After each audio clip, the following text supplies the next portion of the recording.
Have you ever wished you could lose everything just for a while to see who's truly loyal?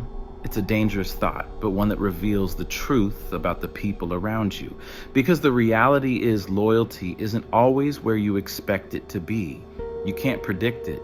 You can't assume it. And often, the ones you thought would stand by you are the first to disappear. But why does this happen? Why do some people secretly root for your downfall while pretending to support you?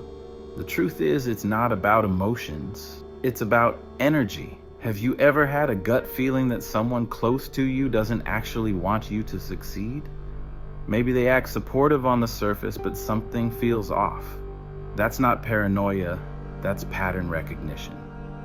Carl Jung, the father of analytical psychology, exposed this hidden war, a silent psychological battle where some people don't hate what you do, they hate what you represent.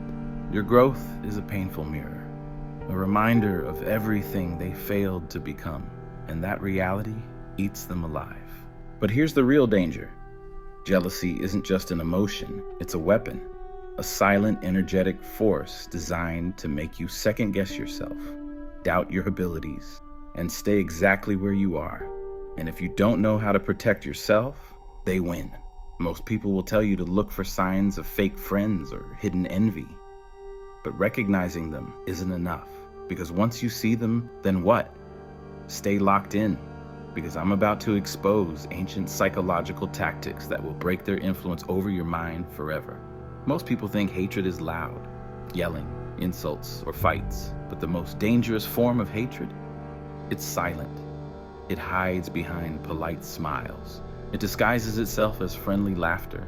It lurks in those "I'm so happy for you" messages that feel forced. But the truth is, it's not about you at all. It's their own demons at war. Carl Jung Shadow Theory explains exactly why. Every person has a shadow self, a part of them they suppress, deny, or ignore. It's filled with their regrets, failures, and insecurities. But instead of confronting their darkness, they project it onto others. Your confidence triggers their self-doubt. Your success reminds them of their failures. Your happiness exposes the emptiness in their own life. They don't hate you. They hate that you force them to see what they wish they could ignore. Ever had a friend who was supportive when you were struggling, but the moment you started doing well, they became distant? That's not a coincidence. When you were struggling, they felt secure, but the moment you started winning, even if you worked for it, they took it personally. Think about if two coworkers get hired at the same time. They struggle together, complain about the boss together, bond over shared misery. Then one of them levels up, gets a promotion, earns recognition. Suddenly the other starts making subtle jabs, downplaying their success, forgetting to invite them to things. Why? Because for them, it wasn't just friendship, it was silent competition. And when you stop playing the game, they turn against you. And the worst part is some of these people are actively sabotaging you without even realizing it. If you suspect someone close to you isn't truly in your corner, look for these signs. Number one is contempt disguised as jokes. Ever had someone say something cutting, then brush it off with, "Relax, it was just a joke"? That's not humor. It's a psychological attack. Carl Jung warned that sarcasm and passive-aggressive jokes are often fueled by deep-seated resentment. Instead of reacting emotionally, flip the script. When they joke about your success, say, "Crazy, right? You should try it sometime." Watch how their energy shifts. Number two is hidden sabotage. The "oops, I forgot to tell you," or "oh, you needed that document, my bad." They always seem to forget the things that could help you, but never things that benefit them. Stop telling these people your plans immediately. You must move in silence. Watch how frustrated they get when they no longer have access to sabotage you. Number three is silent competition. The "oh, you got a new car? Cool, I'm getting a Tesla." Some people can't let you have a moment. Everything turns into a competition. You need to stop engaging. Stop reacting. Stop competing. They lose power the moment you refuse to play their game. Number four is fake support. They say they're happy for you, but their energy says otherwise. They get too busy to celebrate your wins.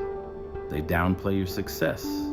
They shift the conversation back to themselves. You must ask them for something inconvenient. Real supporters will be there.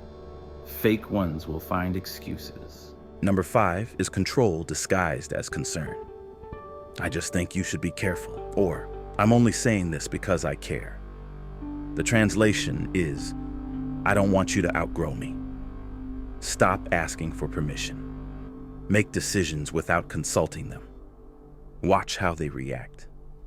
Number 6 is subtle gossip and character assassination. People are saying things about you. I just thought you should know. They act like they're warning you, when in reality, they're spreading the rumors themselves. Confront them directly. Watch them panic. Number 7 is lack of joy in your success. Ever shared good news and someone responded with dead energy? Or quickly change the subject? Watch their face the next time you share good news. Microexpressions don't lie. Their words may say one thing, but their face will expose them. Number is 8. Unconscious nonverbal cues. The body never lies. A tense jaw signals suppressed anger. A forced smile hides resentment. Avoiding eye contact means they feel guilty. Pay attention to energy over words. Recognizing toxic energy is only the first step. The real challenge: breaking free without being pulled back into the cycle. Because the moment you start distancing yourself, the manipulation begins. They won't just let you go. They'll test your boundaries. They'll guilt trip you. They'll try to pull you back in, because your growth threatens their comfort. The people who benefited from your self-doubt need you to stay small, so they can feel big. Here's something most people won't tell you. Once you start removing fake friends and toxic people, your circle will get smaller. And for a while, you may feel alone. This is where most people fail. They go back to toxic relationships because being alone feels uncomfortable. But here's the truth.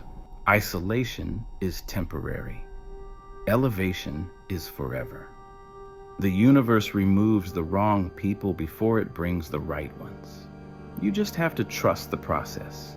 Most people ignore the signs. They keep tolerating the same cycles. They keep letting toxic people control them. You see the game now. So the real question is, are you ready to break free?